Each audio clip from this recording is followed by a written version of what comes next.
things that people had sent in, cards and things, children wrote pictures and things, just... I think as well, sorry, the family issue that you talked about, that's something that we sometimes don't recognise how much to do more work to support families, because they do want to help. And that's where a lot of people go initially, to the friends and families, rather than just a really important point that about, especially if you're in a two-job family. Yes. But it's an interesting debate that's had quite a lot actually about that, is that how much do you share with your loved one? And it's very individual. Some people do, some people don't. Yeah, I think it's really important to be able to talk, but it's like people have said about protecting people as well.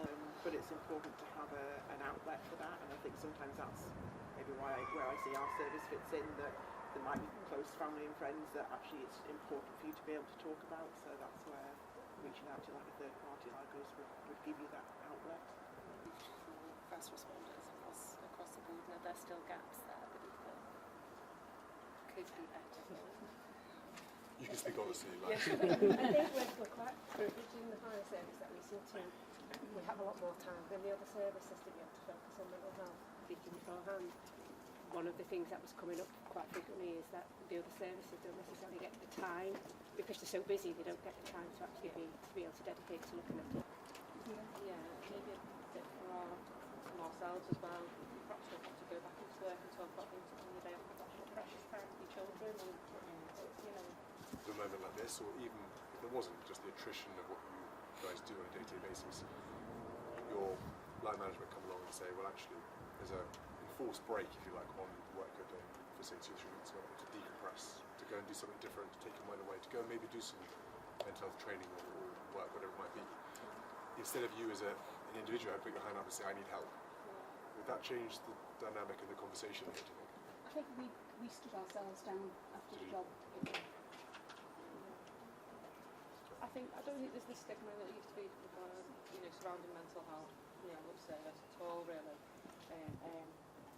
Because that's what I worry about, is if we're always relying on the individual to put their hand up and say, I need help, this is going to take an awfully long time to People get go lost through. along the way and won't be captured. You're supporting individuals and families at sometimes the most traumatic or the darkest times for them, and actually for you to witness that and be part of that, you need the support themselves. I find that don't matter, they can dealing with it, because everybody's, so the next job you might go to them, that's the most important thing in the world, so you've got to treat that, but really... It takes, I imagine, So for me, I went off the day after, well, that day, and then the Prime Minister came on Tuesday, so I went back into that. And that was quite difficult to deal with, because I wanted to just be alone and deal with what process I'd just dealt with the day before, about 4 weeks. I tried to go back, it didn't work. I was sitting in the office feeling anxiety, which is not a common feeling for me in that setting, in my office, quite comfortable in my office. I felt anxious, my hands were sweating, my legs were shaking for no reason, being in the safety of my office, and I was seeing things that I normally see. So for example, there's always cake in a police office. There's always somebody's birthday or somebody's going to next door. It always happens. There was a sharp knife on top of the cake, and that really sent me. I was, I can't deal with that. I can't look at a knife, which is so irrational to me. But I went off immediately. I was paid, which helps. Not everyone has that privilege of getting paid when you get off. That was 3 out of 10. I'm still on half hours, and he's reassured me that it can stay that way as long as it needs to. Time to decompress, because it's so important that you have those moments. I met with families today, I can't underestimate what the support you are and the lifeline you are for them in that. How are they doing? They're okay, but you're managing it differently. All the families are so different, and individually too, they're managing it and processing this tragic event in very different ways, but they're getting support, and I think being able to have opportunities to be able to speak to different people in the community about the experience and joining up together and sharing their experience, I think is massively helpful. But I can't underestimate how grateful they are. On behalf of them, thank you. True professionals, all of you. Hopefully that's in the right thing. Anything we can do, blue light card wise, and Yes. mental health support, we'll look at. Yeah. Fantastic. Thank you. Thanks Come very much. and get warm, guys. Yeah. Come and get freezing. Cups of tea needed for all of you now, I think. We'll try and see you. Yeah. Very nice to meet you guys. Not at all. Love to meet you.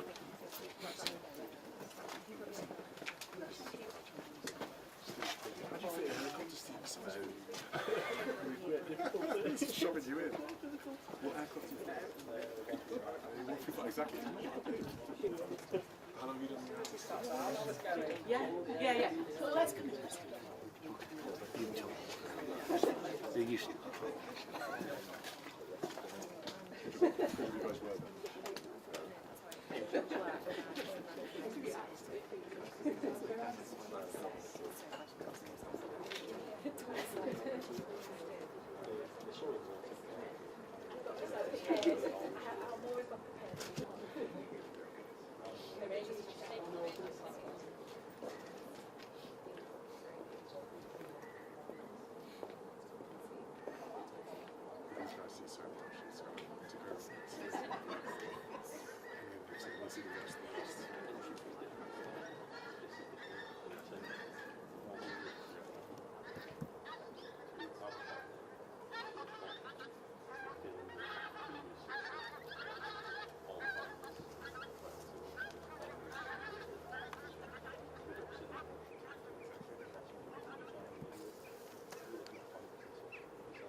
You guys were then?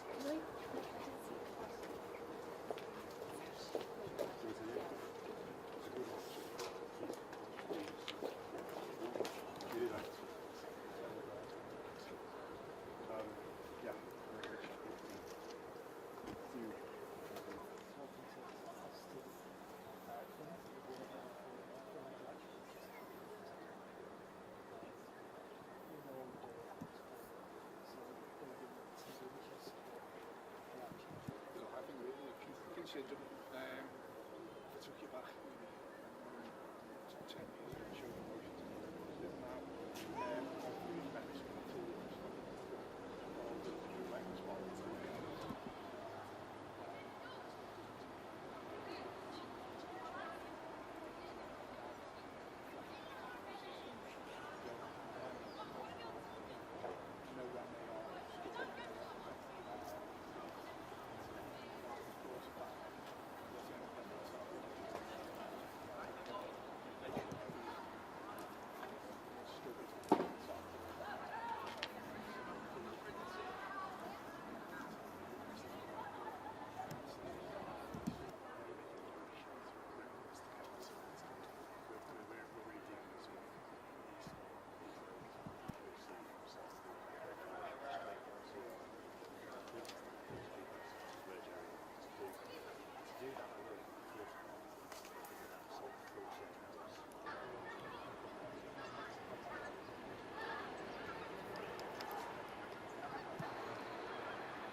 Our vehicle's dropped out, but you don't have anything in that car, do you?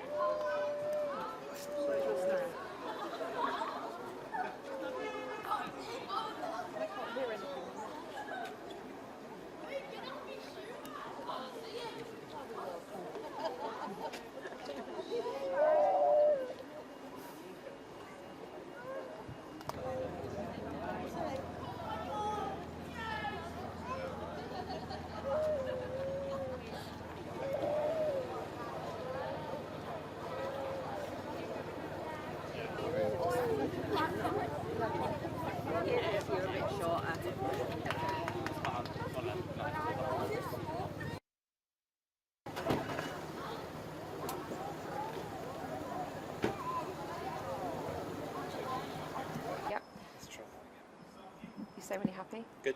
Yep. So if you don't mind just giving me your name and your your job title, please, and any spelling of your name that might be a bit unusual. So my name's Andy Rhodes, that's R-H-O-D-E-S, and I work for the police nationally, supporting all the forces in the UK through the College of Policing to deliver really good mental health and wellbeing support for all the staff. So what's the organisation called, It's please? the National Police Wellbeing Service inside the College of Policing.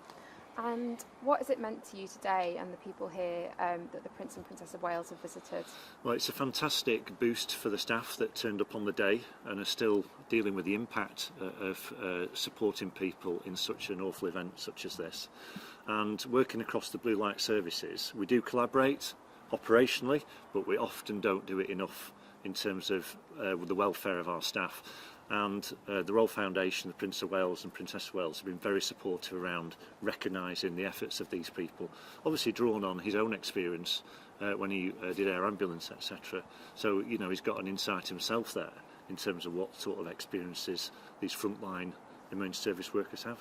And you hosted a discussion with the Prince and Princess of Wales and emergency services. What issues came up and what sort of questions were they asking? Emotions are still very raw, but from all the people who attended, they're very strong characters. The type of support that they get in the immediate after effects of this, it sometimes can be patchy. Most of them are saying it was pretty good, but they're still suffering the impact of that. And we recognise that sometimes these things won't surface for years. And so we've got to get better at recognising the impact on our people so that they can do the best for victims of crime in the future. People are injured, you know, because they're out there morning, noon and night and they're seeing things every day. When an incident of this level happens, it's on a totally different level for them. And so we've got to be able to respond to do that. And they were spoke very powerfully about the impact on themselves and very positively about the social support they've got in work, you know, from their families and friends, and also the community. How the community is pulled together around this particular incident. And obviously the Princess of Wales has been dealing with her own health issues. What has it meant particularly? What's been the significance of seeing her, you know, come out when she's still in recovery to speak to people today? Were they surprised? Well, I think it's just an extra boost for them, you know, to see that people, despite all the challenges they've got, making the effort to come and see frontline people who are out there, often not feeling particularly recognised because, you know, it's a tough job to do. And some of the things that they were talking about today, I think they were very grateful for the way they had a very informal and supportive and empathetic conversation. So the empathy that was expressed by both the royals today, I think, you know, speaks volumes for the type of people they are and how much they care passionately about these workers. And how were they expressing that empathy? I think it's in the mannerisms, the way they hold a conversation, the eye contact they make with people. They spotted that a couple of people started to get quite upset at one point and they reached out to them and went to see them afterwards as well, which means a lot to people. And going forward, you know, there's the involvement with the Royal Foundation. You know, what is the kind of commitment now in terms of looking after people who are involved in in that as well? The Prince spoke very passionately to me about the fact that there needs to be better coordination nationally. There needs to be more consistency. So this should be a gold standard level of support for people who put themselves on the line in these types of incidents. And that's the goal of the Royal Foundation and Blue Light Together programme. That's our job. It's not an easy job, but to have the patronage of the Royals gives a huge boost to the people on the front line. Lovely. Thank you so much for your time. Okay. Thank you. If you don't mind, can you just identify yourself, your name, and it's there, but and your job title, please, for the tape. I'm Phil Garrigan. I'm the Chief Fire Officer for Merseyside Fire and Rescue Service. And what has it meant to you today that the Prince and Princess of Wales have been here to visit and speak to your staff? Well, a huge amount, if I'm honest, and not necessarily for me personally, for the service a little bit and the other blue light responders, but most importantly for the staff who actually responded on the day. I think it's such a lovely thing for them to be thanked by the Prince and Princess of Wales, which is, you know, a real reflection of the empathy they show and the kind of focus that they've really got on the mental well-being of everyone, but particularly blue light responders. And how are your staff after obviously what was the most awful event to respond to? Yeah, look, they are coping. I think their focus, as you would imagine, is on the communities that were so deeply affected by the traumatic events in the first instance, and particularly the families.